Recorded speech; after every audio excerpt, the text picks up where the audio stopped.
जय भीम, नमो बुद्धाय। मैं आज यहाँ पे इसलिए उपस्थित हूँ कि महाबोधि विहार की जो केस है सुप्रीम कोर्ट में, जो मैं लड़ रहा हूँ अपने समाज की तरफ से, ये मैं आप सब लोग को समझाना चाहता हूँ। ये तारीख के साथ और ईयर के साथ ऐसा है। 6th सेंचुरी ईस्वी सन पूर्व सिद्धार्थ प्रिंस, इन्होंने जो ध्यान साधना की थी बौद्ध गया में, उनको वहां पे निर्वाण प्राप्त हुआ, वो एनलाइटमेंट मिली। और वो जो बौद्ध ट्री था, बुद्ध ट्री था, वो बौद्ध गया में अभी भी है। वहीं पे 3rd सेंचुरी ईस्वी सन पूर्व सम्राट अशोक ने एक मंदिर बनाया था, जो आज के तारीख में महाबोधि विहार कहा कहलाया जाता है। उसे 1st सेंचुरी ईस्वी सन पूर्व उसका रिनोवेशन हुआ था, और वो अभी भी चल रहा है। 7th सेंचुरी में हिंदू राजाओं ने इसको ध्यान नहीं दिया, और उसका ह्रास होते चला गया। 16th सेंचुरी आफ्टर ईस्वी सन, हिंदू एक आया वहां पे, और उसने अपना एक मठ बनाया, वही महाबोधि विहार के बाजू में। और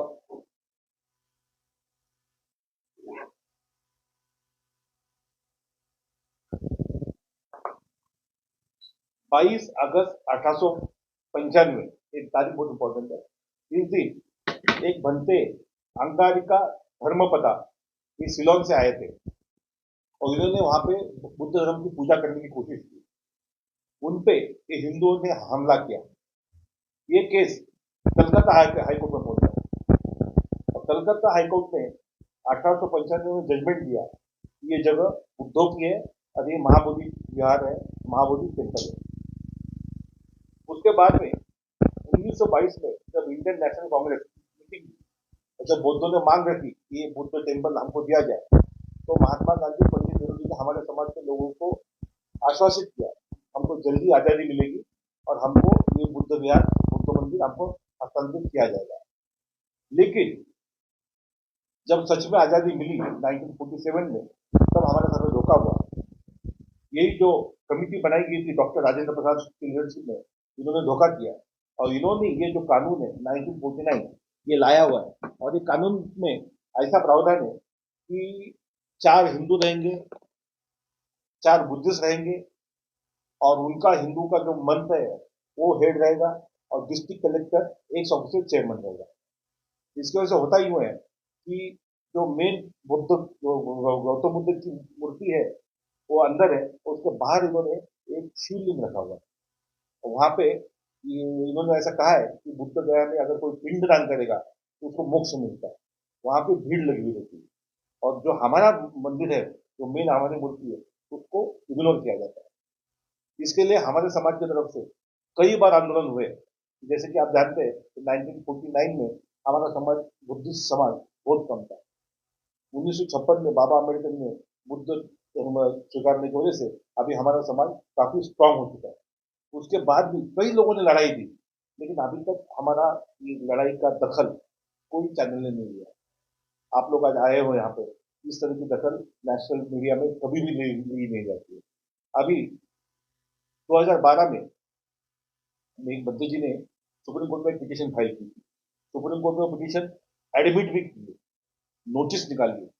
केंद्र सरकार ने लिख के दिया सुप्रीम कोर्ट में कि हमको इस पिटीशन को रिप्लाई फाइल नहीं करना है। कानून में इसका मतलब होता है नो ऑब्जेक्शन। अगर हमको रिप्लाई फाइल नहीं करना है, इसका मतलब उनका नो ऑब्जेक्शन। बिहार स्टेट ने जो एफिडेविट रिप्लाई फाइल किया है, उसमें उन्होंने कहीं पे भी जो पिटीशन में जो प्रेयर है ये गलत है ऐसा नहीं लिखा। उन्होंने ये लिखा है कि 1949 का जो एक्ट है, वो एक्ट में जो कमिटी है, वो कमिटी का कामकाज सही चल रहा है, और वो कामकाज चलने दो। उन्होंने ये नहीं लिखा है कि ये जगह बुद्धों को मत दो। और ये 2012 से पिटीशन पेंडिंग है।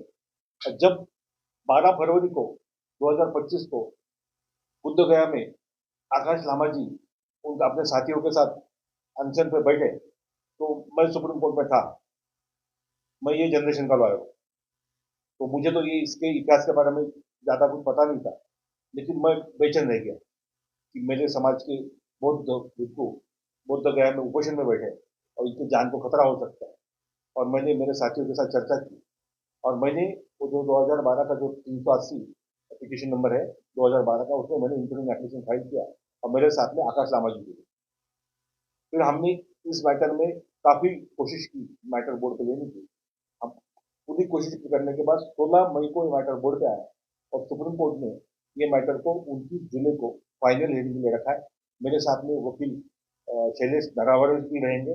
हम लोग सब लोग मिलकर लड़ने वाले हैं और मैं चाहता हूँ कि समाज की तरफ से और भी कोई वकील अगर हमको ढूंढना चाहते हैं तो आइए, हम लोग सब लोग साथ में मिलकर सुप्रीम कोर्ट में लड़ेंगे और ये जीत कर रहेंगे। ये केस हम जीत करेंगे, इसलिए मैंने आपको बुलाया। चलो सर, सवाल करते हैं, सवाल पे आते हैं। महाबोधि महाविहार प्रबंधन को लेकर मूल याचिका की मुख्य मांगे क्या है, ये तुम्हारा पहला सवाल है। ठीक है, उसके बाद जो है, क्या संविधान के अनुच्छेद 25 और 26 के तहत बौद्ध समुदाय के धार्मिक अधिकारों का उल्लंघन हुआ है क्या? इस पर दो। पहला सवाल आपका है कि हमारी मांगे क्या है। हाँ। पिटीशन में तो मांग यही है, अगर आप जाओगे पूरे देश में हम्म। तो कोई भी जो धर्म का जो मंदिर होता है, हिंदू का हो मुस्लिम का हो, वहां पे दूसरे धर्म के व्यक्ति को एंट्री नहीं होती है। अगर आप देखोगे अयोध्या की जो कमेटी बनी हुई है, वहां पे कोई भी मुस्लिम नहीं है, पारसी नहीं है, क्रिश्चियन नहीं है, बुद्धिस्ट नहीं है। तो बुद्धिस्ट के ही मंदिर में ये चार हिंदू क्यों? इनको हटाने की हमारी मांग है। जो बोध गया टेम्पल एक्ट है 1949 का, उसको तुरंत बर्खास्त करो और जो बोध गया का मैनेजमेंट है वो एक्सक्लूसिवली बौद्धों को संभाल हाथ में दो। ये पहली मांग है हमारी पिटीशन में।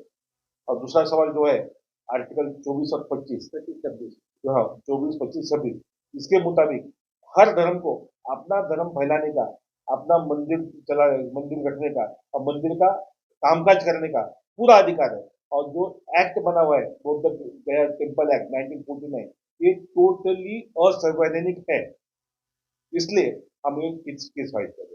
महाबोधि विहार जो ये है, बौद्ध के बजाय बहुसंख्यक हिंदू प्रतिनिधि के हाथ में होने से आप कैसा देखते हैं? ये सरासर बौद्ध धर्म पर अन्याय है, समाज पर अन्याय है। हो सकता है 1949 में हमारी संख्या कम थी, इसलिए हमसे लड़ने वाले कम पड़े होंगे, लेकिन आज के तारीख में मुझे नहीं लगता है कि ज्यादा दिन चलेगा। और जो आंदोलन आकाश लामा जी ने चलाया है, इसको बहुत ही जल्द उपलब्धि मिलेगी और सुप्रीम कोर्ट में तो हम 100% जीतेंगे। क्योंकि आप देखते होंगे वक्त बिल के हियरिंग के समय जो राम मंदिर का जब उन्होंने सुप्रीम कोर्ट ने जजमेंट दिया है, उसमें उन्होंने कहा क्लियर कट लिखा है वो जजमेंट में कि जो प्लेस ऑफ वर्शिप है, जो धर्म वहां पे पूजा करता है, उसको दिया जाए। इसलिए राम मंदिर अगर हिंदुओं को दिए, सुप्रीम कोर्ट दे रही है, तो सुप्रीम कोर्ट मजबूर है कि ये मंदिर बुद्ध गया का बौद्धों को देने के लिए सुप्रीम कोर्ट मजबूर है। मैं वापस बोल रहा हूँ, अगर सुप्रीम कोर्ट नहीं देगी तो ये बहुत बड़ा अन्याय होगा, फिर सुप्रीम कोर्ट जातिवादी ठहराएगा। तो बीटी एक्ट जो है, इसमें संशोधन करने की जो मांग है, या पूरा बीटी एक्ट निरस्त करने की मांग आप कोर्ट को? ये देखिए, अयोध्या के लिए कोई बीटी एक्ट है क्या? कोई कोई दूसरे कोई जो भी अभी मुसलमान के बड़े बड़े जो अपना अजमेर में दरगाह है उसके लिए कोई एक्ट है? हर कोई भी एक्ट होगा उसी समाज के लोग होते हैं। बीटी एक्ट में क्यों हिंदुओं के लोग हैं? तो हमारी तो मांग है बीटी एक्ट, वो सब पूरा बीटी एक्ट ही उसको बर्खास्त करो, संशोधन की कोई जरूरत नहीं है। सुप्रीम कोर्ट में 16 तारीख को भी हियरिंग हुआ है, और उसमें अब तक क्या क्या बहस हुई है आपकी ओर से, और कोर्ट की क्या क्या टिप्पणियां रही है? 16 मई को जब हियरिंग हुई तो सबसे पहले मैंने बहस शुरुआत की थी। हमने कहा था कि सर मैं इंटरव्यू की तरफ से मैं अपेयर हो रहा हूँ और इंटरव्यू एप्लीकेशन में मैंने जो अभी आपको बताया ये सब डिटेल में लिखा हुआ था। और जो दीपांकर दत्ता है चीफ जस्टिस, बॉम्बे हाईकोर्ट में चीफ जस्टिस थे, इनके सामने मैंने कई केसेस चलाए थे, तो इन्होंने ये पूरा इंटरव्यू एप्लीकेशन पढ़ के आए थे, इसलिए उन्होंने हमको रोका और इन्होंने सीधा पिटिशनर के वकील से जवाब मांगा कि इतने दिन ये पिटिशन क्यों पेंडिंग है। तो पिटिशनर का वकील का कहना था कि पिटिशनर की तबीयत ठीक नहीं है और वो थोड़ी बहुत हियरिंग हुई। और उसके बाद में रिस्पोंडेंट के वकील जो बैनर्जी थे, रिस्पोंडेंट के वकील जो बैनर्जी थे, केंद्र सरकार की तरफ से थे, उन्होंने बदमाशी की। जब जो इस केस में ऑलरेडी 2012 में केंद्र सरकार ने लिख के दिया है कि हमको कोई रिप्लाई फाइल नहीं करना है, इसका मतलब क्या हो गया कि हमको कोई ऑब्जेक्शन नहीं है। लेकिन जो सॉलिसिटर जनरल बैनर्जी है, जातिवादी बैनर्जी है, इसने सुप्रीम कोर्ट में जज साहब को ये कहा कि सर इसमें कॉन्स्टिट्यूशनल पॉइंट इन्वॉल्व है। जज साहब ने उसको बहुत बुरी तरह डांटा। उसको कहा जज साहब ने कि 12 साल हो गए, आप लोग अभी तक कुछ रिप्लाई फाइल नहीं किया, आपने उसको ऑपोजिशन नहीं लिया, आज क्यों ले रहे हो? वो बहुत बुरी तरह डांट सुप्रीम कोर्ट ने केंद्र सरकार को दिया। ये बिहार जो है यूनेस्को में विश्व की धरोहर सिटी में है ये। जी, फिर भी इसका प्रबंधन बहुत जब हाथों में नहीं है। क्योंकि हम लोग का ध्यान ही नहीं है ना। हम लोग अभी महाराष्ट्र में राजकीय लाभ उठाने के पीछे, आर्थिक लाभ उठाने के पीछे हम लोग दौड़ रहे हैं। अभी तक हमारा समाज का ये दायित्व था कि हम सब लोग ना, सिर्फ आकाश लामा जी नहीं, पूरे देश के जितने भी बौद्ध लोग हैं, हमको सबको वहां जाना चाहिए और अपना हक मांगना चाहिए। सिर्फ टीवी पे या मोबाइल पे या फेसबुक पे व्हाट्सएप पे लिख के तो नहीं मिलेगा, हमको खुद को वहां पहुंचना पड़ेगा। सिर्फ आकाश लामा जी का तो रोल नहीं, उनका ये नहीं है कि वो ही अकेले लड़े। हम सब लोग को जाना चाहिए। क्यों हम लोग घर में बैठे हुए हैं? सब लोग चलो और आप भाग ले लो। और 29 जुलाई को तो खाली नहीं होने वाला है। तो उनकी ना ऊपर जो इंटरनेशनल का रहता है। नहीं, इंटरवेंशन का तो चर्चा की बात ही नहीं। सुनिए, इंटरवेंशन एप्लीकेशन जो हमने फाइल किया है, ये हमने जो मूल पिटीशन है, मेन पिटीशन है, उसके सपोर्ट में फाइल किया है। हमने इंटरवेंशन एप्लीकेशन में ये कहा है कि जो मेन पिटीशन है 380/2012 की, इसको आप फाइनल हियरिंग पे लो और डिसीजन लो। ये हमारी मांग है। तो 29 जुलाई को तो फाइनल हियरिंग होगा। फाइनल हियरिंग में पहले पिटीशन का वकील आर्गूमेंट करेगा, रिस्पॉन्डेंट का वकील आर्गूमेंट करेगा। जरूरत पड़ेगी तो फिर इंटरव्यू एप्लीकेशन, इंटरव्यू के वकील को जरूरत पड़ी तो, अगर हो सकता है फैसला हमारे फेवर में आ रहा है, तो हो सकता है शायद मुझे मुंह बोलने की जरूरत ही नहीं पड़े। हमको तो जजमेंट हमारे फेवर में होने से मतलब है। हमको तो सिर्फ ये बुद्ध गया टेम्पल हमको मिलने से मतलब है। आर्गूमेंट में हमको ज्यादा इंटरेस्ट नहीं है। अगर कोर्ट खुद होके उस दिन जजमेंट देती है हमारे फेवर में, तो हमको मुंह खोलने की भी जरूरत नहीं पड़ेगी। सर मान लो सुप्रीम कोर्ट ये पूर्ण प्रबंधन जो है कोर्ट के हाथों में सौंपने का आदेश देता है, तो क्या प्रशासनिक बदलाव की कोई रूपरेखा तैयार की? ऐसा है, अगर समझो सुप्रीम कोर्ट हमारे फेवर में जजमेंट देता है, ये मुद्दों के हाथ में दिया जाए, दिया जाए। हाँ, तो हमारी कमेटी बनेगी। तो हम हमारी कमेटी इलेक्ट करेंगे। तो जो कमेटी में जो भी इलेक्ट होंगे, बुद्ध गया में जो आपने भिक्षु संघ से बोलो या पूरे वर्ल्ड से बोलो, जितने बुद्ध समाज के हैं, वो कमेटी चलाएगी। वो हम डिसीजन हम चलाएंगे ना, हम डिसीजन लेंगे हमारे में कौन चलाएगा, ना कि बाहर के हिंदू लोग आगे चलेंगे। अभी दिल्ली में भी एक बैठक है 6-7 को, करेक्ट। उसमें नेशनल कमेटी की एक जो बैठक होकर वहाँ पे नेशनल कमेटी बनी जाएगी। क्या इस कमेटी इसमें इन्वॉल्व रहेगी या फिर और बुद्धिस्ट फोरम काम करेगा? ये देखो, अपना इंटरनल मामला है पहली बात तो, और 5 6 7 की जो कमेटी का इन्विटेशन मुझे भी आया हुआ है, और हमारे कई संगठन इसमें जुड़े हुए हैं। हम्म, अभी एक नेशनल कमेटी बनेगी और हम लोग सब लोग मिलकर चलाएंगे। सिर्फ बौद्ध लोग चलाएंगे, हिंदू लोग नहीं रहेगा उसमें। हम्म। सर, बोधगया महाबोधि महाविहार के वास्तविक मालिक कौन है, ऐतिहासिक और कानूनी दृष्टि से? देखिए, प्रिंस हमने प्रिंस सिद्धार्थ, इन्होंने जो वहां पे ध्यान किया और अटेंडमेंट उनको मिली, वो बौद्ध बने।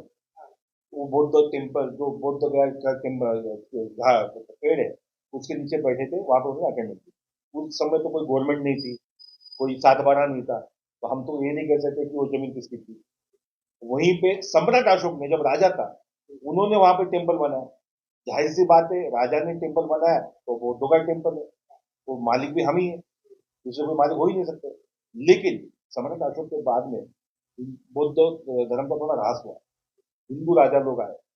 और बहुत इंपॉर्टेंट सवाल ऐसा है कि आदि शंकराचार्य नाम का जो व्यक्ति होके गया, इसने बौद्ध धर्म खत्म करने की पूरी कोशिश की, जिसमें ये एक षड्यंत्र है कि बौद्ध गया का मंदिर हमसे चुना है। इसके लिए आदि शंकराचार्य जिम्मेदार है।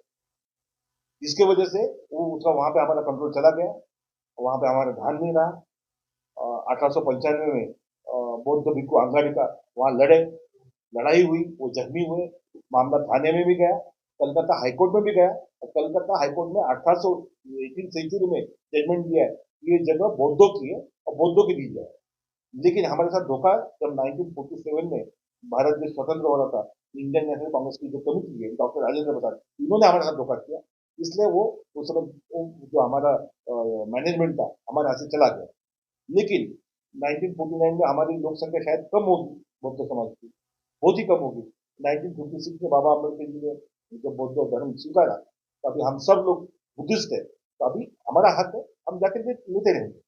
2012 में जो याचिका डाली गई थी, किसने डाली गई थी ये आपने बताया नहीं सर। बनते सुरेश जी है यहाँ के नागपुर के, इन्होंने देसाई जी। सुरेश सचैन डाली थी, और 2012 में उन्होंने डाली थी, एडमिट भी हो गई थी, नोटिस भी निकली हुई है, सेंट्रल गवर्नमेंट ने नो ऑब्जेक्शन भी दिया हुआ है। तो उसके बाद में मुझे ये पता चला कि उनका तबियत ठीक नहीं होने से, और उस समय जो वकीलों ने डाली थी 2012 में, ना उस समय शैलेश नारायण थे ना मैं था, जो वकीलों ने डाली थी उन्होंने उसका जो पाटला करना चाहिए था वो नहीं किया, इसलिए बोर्ड पे नहीं आया। ये कारण है। तो अभी कितने वकील के पीछे लगे हुए थे। अभी फिलहाल तो शैलेश जी और मैं ही हूँ, अच्छा, हम दोनों हैं और मतलब जो भी है रिकॉर्ड है, और हमारे साथ में जो हमारे एसोसिएट है वो एडवोकेट है। मैं चाहता हूँ कि हमारे समाज के मेरे से या शैलेश जी से भी सीनियर कोई एडवोकेट्स है और जुड़ना चाहते हैं, तो मैं आपके माध्यम से उनको मैं इन्वाइट करता हूँ कि प्लीज आइए, ये पिटिशन में जुड़िए। अगर इंटरव्यू एप्लीकेशन